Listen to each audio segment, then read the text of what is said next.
Donc, Marianne Vanier m'a confié la tâche de débuter avec vous cette journée sur la Trinité chez Eckhart.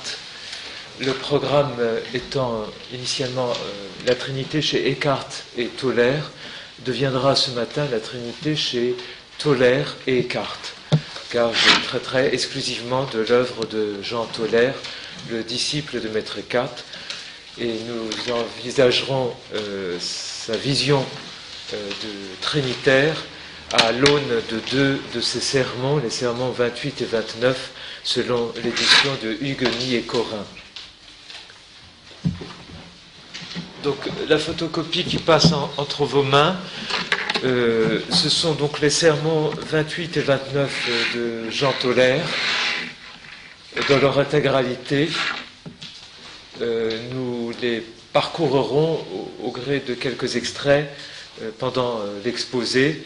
Je trouve qu'il est toujours bien d'avoir par devers soi l'intégralité d'un texte que l'on envisage d'étudier. Et avant de rentrer dans le vif du sujet sur le plan de la théologie et de la spiritualité, permettez-moi d'ouvrir le propos avec une illustration d'ordre iconographique.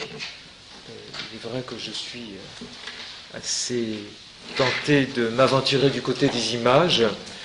Avant de prendre ce propos de Jean Toller puis de Maître Eckhart, qui est de l'ordre de la désimagination, au-delà de toute image, mais pour aller au-delà de toute image, il faut les traverser. Alors, en titre de préambule, permettez-moi de commencer avec les Vierges ouvrantes du XIVe et XVe siècle. Un type de représentation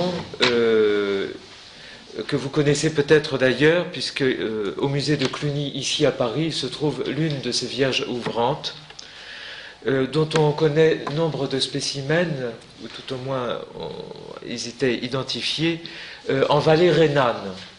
Certes, ce n'est pas la vallée rhénane qui est dépositaire de ce type d'iconographie. On en trouve sur l'ensemble du territoire du Royaume de France comme sur celui du Saint-Empire germanique au XIVe et XVe siècle. Mais il est vrai qu'il y a une proportion plus importante en vallée rhénane.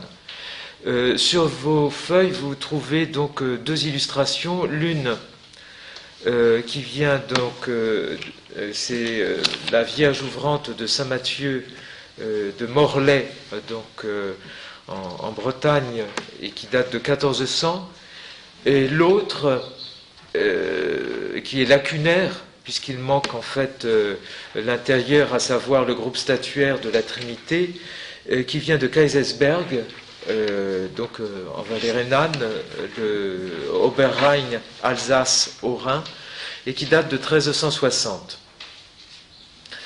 Il est intéressant de remarquer d'ailleurs que cette Vierge ouvrante de Kaysersberg se trouvait donc dans un couvent de Sœur Clarisse, le monastère en réalité de Alspar, isolé donc dans cette vallée entre Kaysersberg et la Poutroie.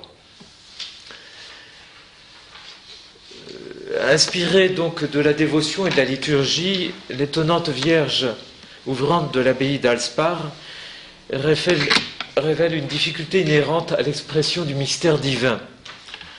En effet, lorsqu'il prend forme dans un concept ou une image trop contraignante, le langage théologique risque de défigurer le mystère divin. C'est bien pour cette raison que Maître Eckhart et Jean Toller, les mystiques rhénans du XIVe siècle, recommandent vivement de traverser les images pour aller au-delà des images. Dans la vallée rhénane des XIVe et XVe siècles, comme en France par ailleurs, la Vierge ouvrante est, comme vous le voyez, une statuette de bois, le plus souvent, mais aussi en albâtre ou en ivoire, et représente Marie et l'enfant. Elle a la particularité de s'ouvrir par devant, depuis le cou jusqu'aux pieds, grâce à deux volets qui, tels les panneaux d'un retable, permettent de découvrir une représentation de la Trinité ou du Christ en croix. Et cette dimension de retable à volets latéraux, vous l'avez très bien représentée dans la Vierge ouvrante de Morlaix, où vous voyez sur 3 registres des scènes de part et d'autre, donc de la vie du Christ, les scènes de l'enfance. Cette Vierge, comme celle du musée de Cluny, qui date du 15e siècle, tout début du XVe siècle, est l'une des mieux conservées. Vierge à l'enfant en bois doré polychrome, sur les volets sont peints donc, des scènes, et cette Trinité qui se trouve à l'intérieur représente le Père qui, assis sur un trône, tient de ses 2 mains la croix sur laquelle est offert le Fils. Avec l'Esprit Saint placé d'ordinaire entre les 2 visages, du Père et du Fils, cette figure manifeste la charité qui préside dans le don du Fils selon la volonté du Père jusqu'à la mort, obéissant jusqu'à la mort et à la mort sur la croix.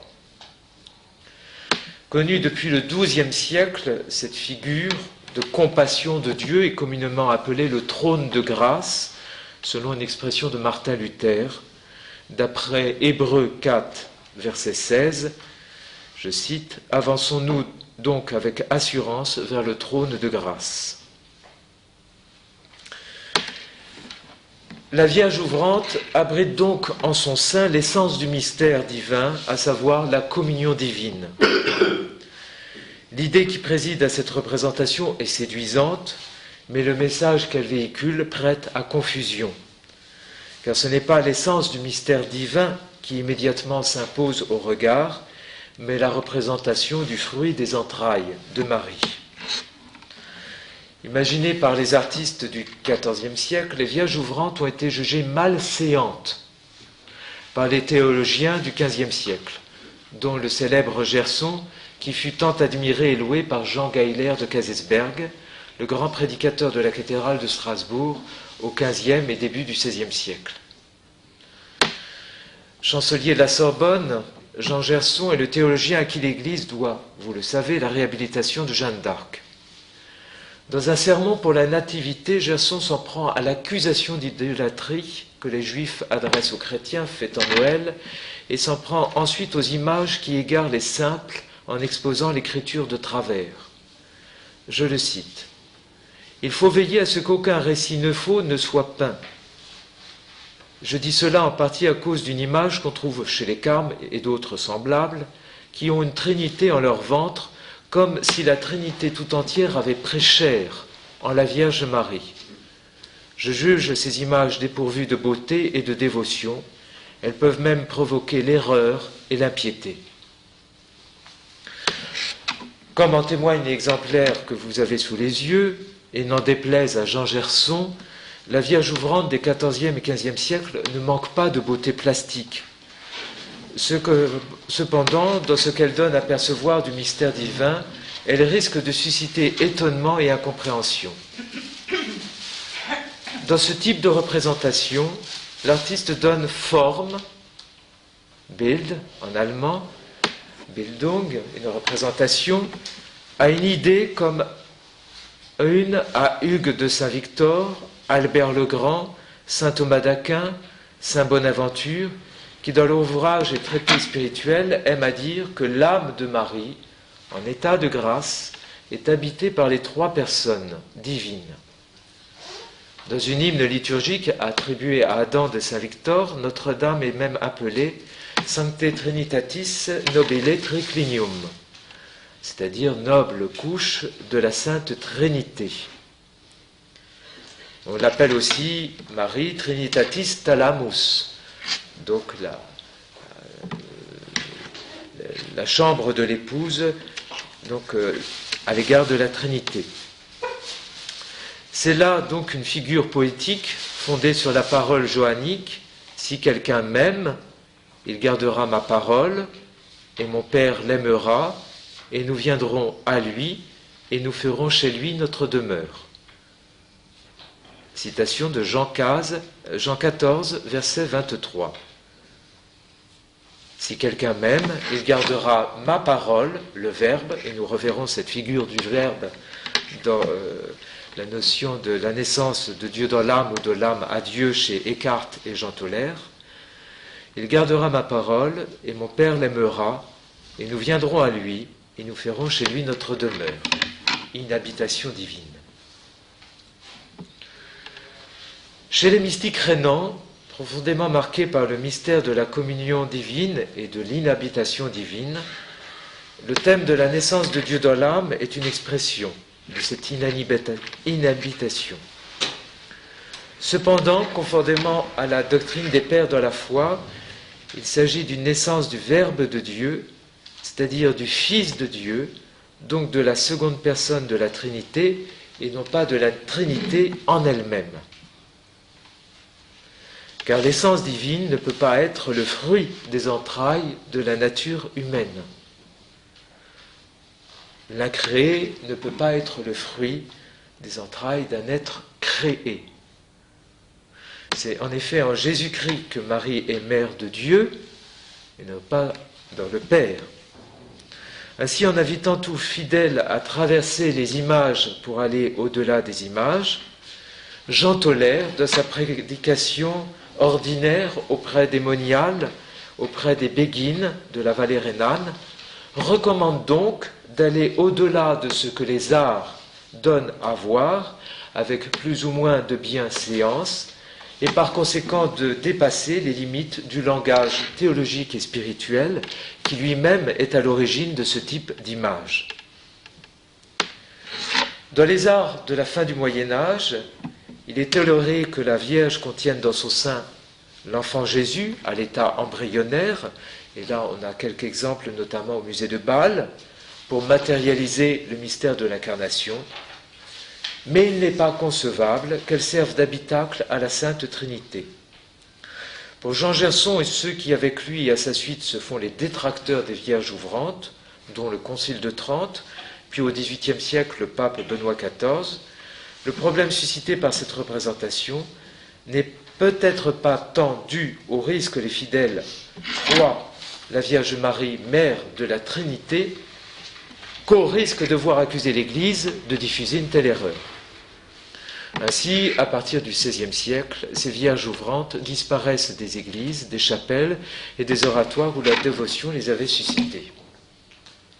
Quoi qu'il en soit, du temps de Jean Tolère, disciple de Maître Eckhart à Strasbourg et dans le Oberrhein de Bâle à Cologne, ce type de représentation est assez ordinaire et c'est effectivement devant ce type d'ouvrage plastique que peuvent prier les moniales et les béguines auxquels le disciple de Jean Tolère est député à la prédication. Alors c'est cette prédication que nous allons parcourir avec ces extraits des sermons 28 et 29 pour envisager cette trinité chez Jean Tolère. En quoi, effectivement, se rapporte-t-elle à ce type de représentation et en quoi cette prédication de Jean Tolère se distance de ce type de représentation. Jean Tolère, je le répète en quelques mots, si vous ne le situez pas d'emblée, il est né à Strasbourg en 1300, il rentre au couvent dominicain Saint-Barthélemy de Strasbourg en 1315, il y demeure quasiment jusqu'à la fin de sa vie en 1361, non sans avoir pris le temps de traverser le Oberrhein de Bâle à Cologne auprès des moniales et des béguines auxquels il était envoyé. La cura monialum dont il hérite de Maître Eckhart, dont il est le disciple. Maître Eckhart ayant résidé à Strasbourg entre 1313 et 1323, Jean Tolère est donc un des étudiants qui a pu bénéficier d'une manière privilégiée au studium de Strasbourg de la prédication de Maître Eckhart. Je dis de la prédication et non pas de l'enseignement, puisque Maître Eckhart n'a pas enseigné à Strasbourg. Il enseignait à Paris et non pas à Strasbourg. À Strasbourg, il avait donc la charge des moniales sur l'ensemble donc du territoire de l'Oberrhein, mais aussi sur l'ensemble de la province dominicaine de Teutonie, c'est-à-dire de Antwerpen, Anvers, dans les Flandres, à Vienne en Autriche. Donc un territoire de la Teutanie dominicaine particulièrement important, mais dont Strasbourg est l'épicentre. Si vous situez Strasbourg sur une carte, il est à mi-chemin entre Antwerpen et Vienne. Et dès lors, Maître Eckhart, sans avoir été quand même jusqu'aux marges de cette province dominicaine de Teutonie, a néanmoins rayonné sur le pourtour, et en particulier dans la Pfaffengasse, la rue des prêtres. C'était le nom que l'on donnait à ces Oberrhein de Cologne à Bâle, qui était effectivement une région particulièrement peuplée de monastères, de couvents, d'où le nom qui lui était donné dès le XIIe, XIIIe siècle, la Pfaffengasse. À Strasbourg, Jean Tauler devait s'adresser à pas moins de 7 monastères de dominicaines, et outre ceux de l'Alsace, et outre ces monastères dominicaines, il y avait donc les moniales, les béguines. À Strasbourg, Béguines et Monial représentaient une population de 1000 personnes sur une ville de 15 000 âmes, ce qui est particulièrement important. Arrivons donc à cette prédication de Jean Tauler. La Trinité, dans cette prédication, n'est pas en soi le thème privilégié. Elle est néanmoins le jalon essentiel de la doctrine de la naissance de Dieu dans l'âme, propre au mystique rénan, Maître Eckhart le premier. 2 sermons prêchés à l'occasion de la fête de la Trinité permettent de ressaisir le mystère trinitaire qui donne au corpus taulérien un caractère particulier.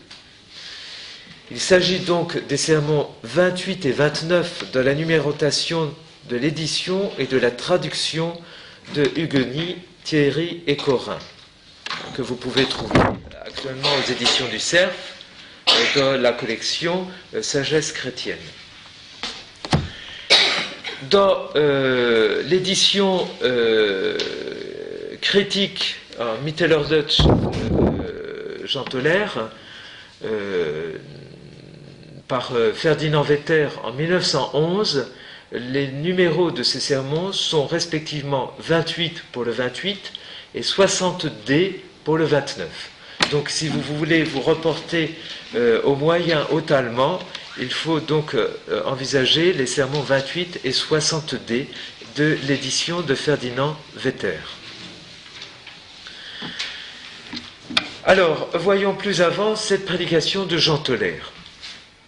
Jean Tauler, qui, soit dit en passant, a une formation ordinaire au couvent de Strasbourg, où se trouve un studium qui est le premier dans cette province dominicaine de Teutonie, après celui de Cologne,